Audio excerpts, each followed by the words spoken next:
représente pour vous cette 30e édition? Cette 30e édition est pour moi un phénomène exceptionnel, et une édition exceptionnelle, à plusieurs titres. D'abord, l'affluence. Nous n'avons jamais vu une telle affluence pareille à celle de cette année, puisque nous avons déjà reçu maintenant, enregistré plus de 10 000, et je suis certain qu'on va dépasser les 11 000, puisqu'on commence même à avoir des petits problèmes de disponibilité de dossards. C'était vraiment quelque chose d'inattendu. Et puis deuxièmement, et cette influence, elle est assez spéciale puisque elle concerne principalement les étrangers. Les étrangers, ils nous viennent des 5 continents, de plus de 70 pays. C'est des gens qui représentent à peu près 30% des participants au marathon. Première fois qu'on voit ce pourcentage. Et puis deuxièmement, une particularité aussi, c'est le nombre d'autopreneurs. Le nombre d'autopreneurs, c'est absolument incroyable. On s'attendait à 60, on est actuellement déjà à 80 et on est en train de dépasser les 80. Puisque vous savez, il y a des Marocains qui viennent à la dernière minute. Nous, on est comme ça dans notre organisation, ça arrive, on est souvent comme ça. Et puis donc, alors, le temps aidant, je pense que les gens vont être très contents, parce qu'on a donc ce matin lancé la course des enfants, ça a été merveilleux. C'est des enfants donc de 10 à 13 ans. Il y en avait 1200 qui viennent non seulement de la région de Marrakech, mais qui viennent de tout le Maroc, surtout pour les écoles de la mission. Et puis en plus, la course de bienvenue, ça a permis à quelques 500, 600 étrangers à courir ensemble pour faire la fête, et pour s'acclimater avec le climat de Marrakech. Et ils étaient très contents, fort contents, avec même un athlète qui transportait la Tour Eiffel, c'est symbolique, le symbole donc, de Paris.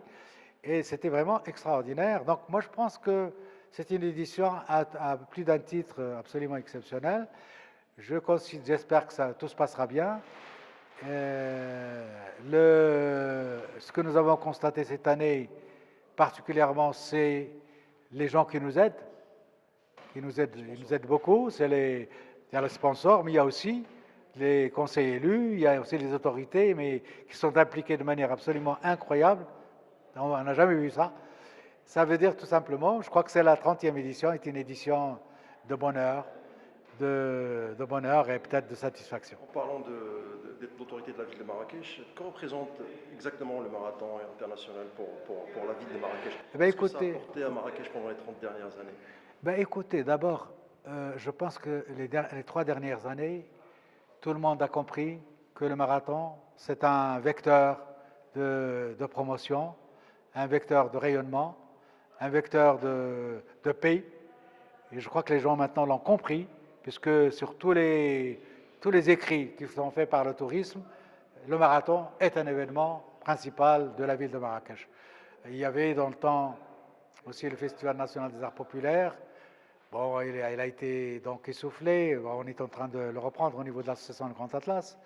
Et puis il y a le film, ce sont les grands événements de Marrakech, et là on ne peut pas trouver un écrit sur la ville de Marrakech sans citer ces 3 événements.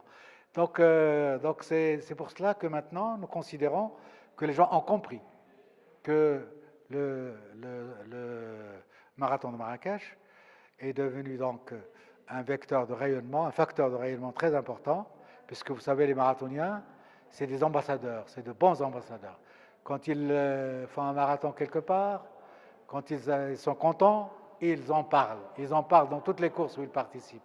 Parce qu'il n'y a pas un marathonien qui court qu'une seule fois dans l'année. Il court au moins 2 ou 3 fois par an.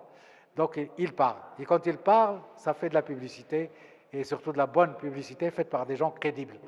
Et pour l'avenir, que vont être les spécificités des prochaines éditions du Marathon international? Moi, je pense que ça nous donne grand espoir. Je crois que l'affluence exceptionnelle de cette année nous donne grand espoir pour qu'on on pense grand. C'est-à-dire il faudrait qu'on trouve des sponsors grands, et je crois qu'il y en aura, parce que vu ce qui s'est passé cette année et la manière dont on a communiqué, surtout au niveau de la ville, vous allez voir d'ailleurs vous-même, c'est que ça va certainement intéresser beaucoup de sponsors. Et puis, là, je crois que la ville, maintenant qu'elle a vu maintenant ce qui se passe. Donc, il n'y a plus de place. Suite parce qu'il n'y a plus de chambre. Et c'est quand même très important. Et ça, tout le monde va le constater. Et ça va durer des jours. Parce que les gens, quand ils ne viennent pas pour un jour. Ils viennent pour 4, 5 jours, pour une semaine. Et les gens, quand ils ils ne viennent jamais seuls. Vous savez, pour venir à Marrakech, profiter du climat de Marrakech au mois de janvier, le soleil, la neige sur le Haut-Atlas, les paysages féeriques de Marrakech, tout cela pousse les gens à rester plusieurs jours. Et alors, imaginez-vous qu'on fasse un petit calcul. 10 000, mettons que 10 000. Si chacun de ces marathoniens, avec l'avion, avec le séjour, la nourriture, les cadeaux, tout ça, 10 000, mettons que 10 000. Ça fait 10 milliards. 10 milliards qu'on apporte à la ville de Marrakech en quelques jours, en 4-5 jours. C'est quand même quelque chose, c'est un apport exceptionnel, très important. Donc les gens vont s'en rendre compte. Et je crois que tout le monde va s'y mettre et va nous aider encore plus substantiellement pour qu'on continue à faire grandir ce marathon, pour en faire, pourquoi pas l'année prochaine 15 000, et dans 2-3 ans 20 000.